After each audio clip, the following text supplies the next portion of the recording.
Hello guys, welcome to my channel. మీకు కనుక video నచ్చినట్లయితే ఒక చిన్న లైక్, కామెంట్ అండ్ సబ్స్క్రైబ్ చేయండి ప్లీజ్.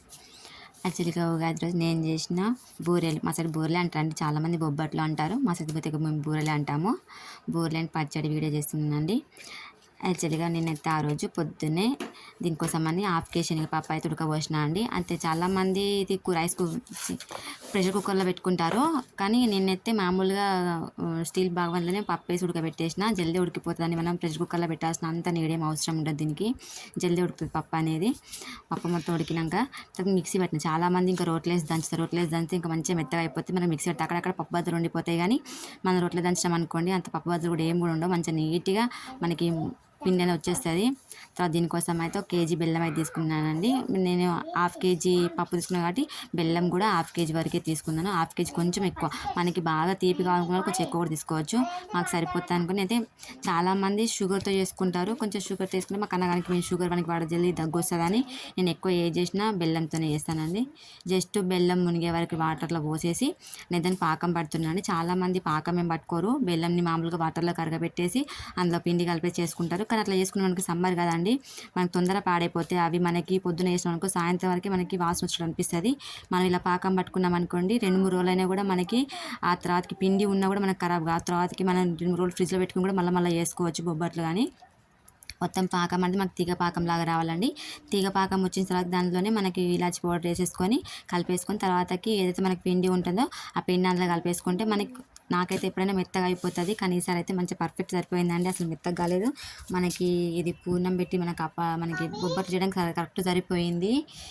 అసలు సూపర్ అంటే సూపర్గా వచ్చినాయి, నాకైతే మస్తు అనిపించింది. నేనైతే దీనికోసం అయితే ఒక కేజీ పిండి అయితే కలుపుకున్నానండి, గోధుమ పిండిని. చాలామంది మైదాతో చేస్తారు, కానీ మైదా మంచిది కాదు కదండి. నేను ఎప్పుడు చేసినా నేను గోధుమ పిండితోనే చేస్తాను. మామూలుగా మైదా చేసినా అనుకోండి మనకి ఎట్లా తలిస్తే అట్లా వచ్చేస్తుంది.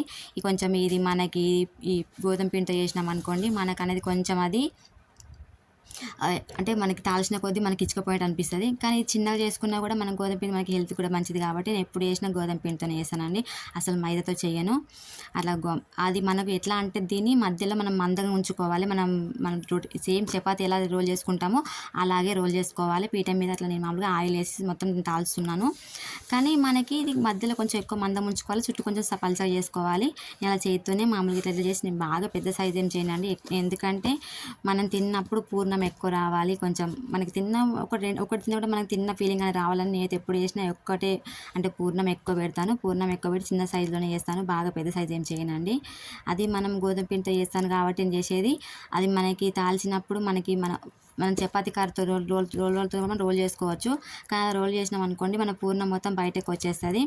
రోల్తో అట్లా చేస్తే కొంచెం ఎక్కువ మందంగా ఉందనుకో రోల్ చేస్తాను, కొంచెం సన్నగా అనిపిస్తుంది అనుకోండి నేను చేతితోనే ప్రెస్ చేస్తాను. అలా చేతితో ప్రెస్ చేస్తే మనకి కావాల్సిన సైజ్ అయితే వచ్చేస్తుంది. నేనైతే బాగా పెద్దగా అయితే అసలు చేయనండి, ఎందుకంటే పూర్ణం అనేది మొత్తం బయటకు వచ్చేస్తుంది మనం కాల్చినప్పుడు అయినా కూడా అని నేను ఓ మాదిరి సైజే చేసుకుంటాను ఎప్పుడు చేసిన. ఎందుకంటే పూర్ణం ఎక్కువ సైజులో పెడతాను, తక్కువ పెట్టాను, ఎందుకంటే మనం తిన్నప్పుడు మనకి ఎక్కువ పూర్ణం తలగాలి మన నోట్లో అని నేను అట్లనే చేస్తాను.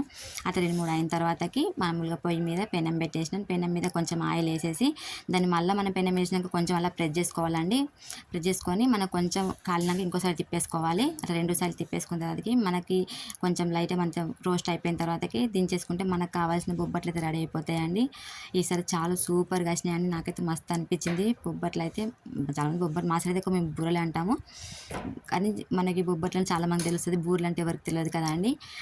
నాకైతే సార్ మస్తు అనిపించింది, సూపర్ అండ్ టేస్ట్ కూడా అద్దరిపోయిందండి, సూపర్ అంటే సూపర్ వచ్చినాయి.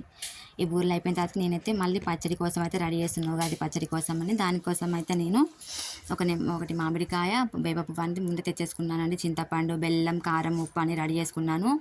తర్వాతకైతే మామిడికాయ చిన్న చిన్న ముక్కలుగా అయితే రెడీ చేసుకున్నాను. చాలామందికి అయితే కొత్త కుండలో చేసేది ఉంటుంది, కానీ మాకు అట్లా ఏం లేదు కాబట్టి నేనైతే ఒక స్టీల్ భగవంతుని చేస్తున్నానండి. చాలామందికి ఒక ఆచారంలా ఉంటుంది, కొత్త కుండ తెచ్చుకోవాలి, కొత్త కుండలో మొత్తం పచ్చడి చేసినాక దానికి బొట్లు అన్నీ పెట్టేసి అన్నీ చేస్తారు. కానీ మాకు అట్లా ఏం లేదు కాబట్టి నేను ఫస్ట్ చింతపండు నానవేసుకుని దీనికోసం అని.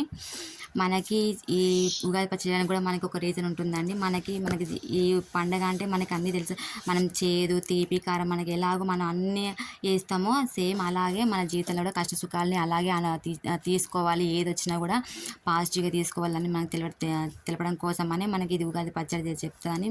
పెద్దలు అంటారండి.